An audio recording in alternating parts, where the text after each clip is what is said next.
ada yang netizen bergesa MCA membantu pemandu yang disabit kesalahan. Pendirian MCA macam mana? Apa dia? Basikal lajak. Basikal lajak.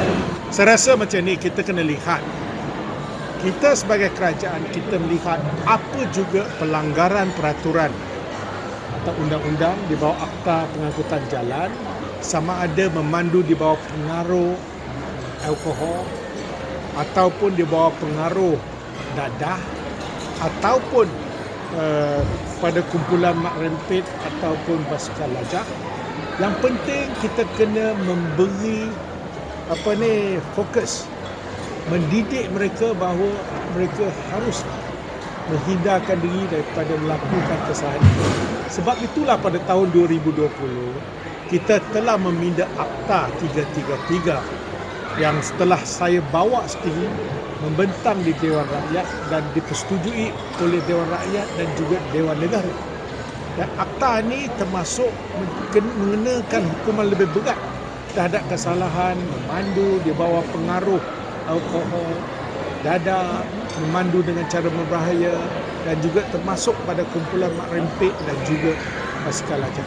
Itu telah kita lakukan. Dari segi hukuman semua dinaikkan secara universal, ya. Dan apa yang berlaku, kita kena faham di Malaysia kita ada 3 cabang, iaitu perundangan, ya. Kemudian kita lihat dari segi eksekutif, dan kita lihat judiciary. Kalau kita kata yang mengubah undang-undang ni di parlimen, kalau kuasa eksekutif pada kerajaan, dan kalau kita kata soal judiciary, ianya adalah kehakiman. Maka saya rasa dalam konteks ini undang-undang telah kita gubal dan dia berkuat kuasa daripada ianya diwartakan. Jadi bagi saya selaku Menteri Pengangkutan, kita kena memandu secara berhemah. Sama ada apa juga kesalahan yang telah dinyatakan, kita kena elak. Memandu di bawah pengaruh dadah, alkohol, memandu dengan berbahaya, ataupun apa gejala mak rempit dengan ni semua, kita kena melalui satu sistem mendidik mereka supaya mereka tak terjerumus kepada risiko ini.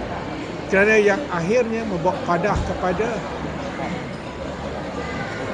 keluarga mereka, yang saya rasa mereka selepas insiden berlaku secara tragedi, semua tak ada orang yang untung. Akhirnya semua merasakan kehilangan anak kesayangan mereka yang melakukan kesalahan kemudian didakwa di mahkamah melalui proses undang-undang. Jadi pertama, saya menghormati sistem kehakiman. Biar sistem kehakiman itu berjalan. Okey, tidak elok eksekutif mengajar macam mana judiciary itu berjalan. Tidak. Saya rasa kita kena melihat dalam konteks ini. Dan kedua, saya rasa kita kena merancangkan lagi kesedaran dalam kalangan ibu bapa. Kalau kumpulan mak rempit sekarang, mereka tak ada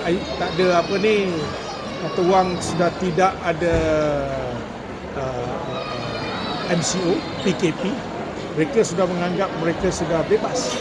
Tapi gejala ini perlu kita pantau juga. Kerana secara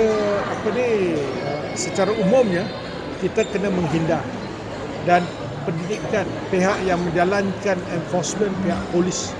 Saya memohon jasa baik pihak polis memantau, gunakan Akta Pengangkutan Jalan 1980 yang telah dipinda pada 2020. Tak kira siapa memandu kalau di bawah pengaruh dadah, alkohol, termasuk memandu dengan cara berbahaya, sama ada basikal lajak ataupun mak rempit. Semua sekali kena mendidik mereka supaya mereka insaf. Kita tidak mahu kejadian sebegini berlaku. Kejadian yang membuat tragik ni akhirnya merugikan semua pihak. Tiada siapa yang untung. Jadi dengan rasa simpati pada semua yang terkorban, pada waktu yang sama kita mengambil iktibar apa yang perlu kita lakukan. Kita kena menyedarkan generasi muda bahayanya kalau kita buat macam ni. Akhirnya akan menyebabkan pengguna jalan yang menanggung segala risiko. Jadi saya rasa kita kena lakukan yang terbaik. Kempen keselamatan perlu kita rancakkan, penguatkuasaan perlu kita tingkatkan. Kesemua ini sebenarnya adalah tanggungjawab kita bersama. Sama ada penguatkuasa, pihak kementerian, ibu bapa, semua dan masyarakat juga. Kita sama-sama menggeblengkan tenaga.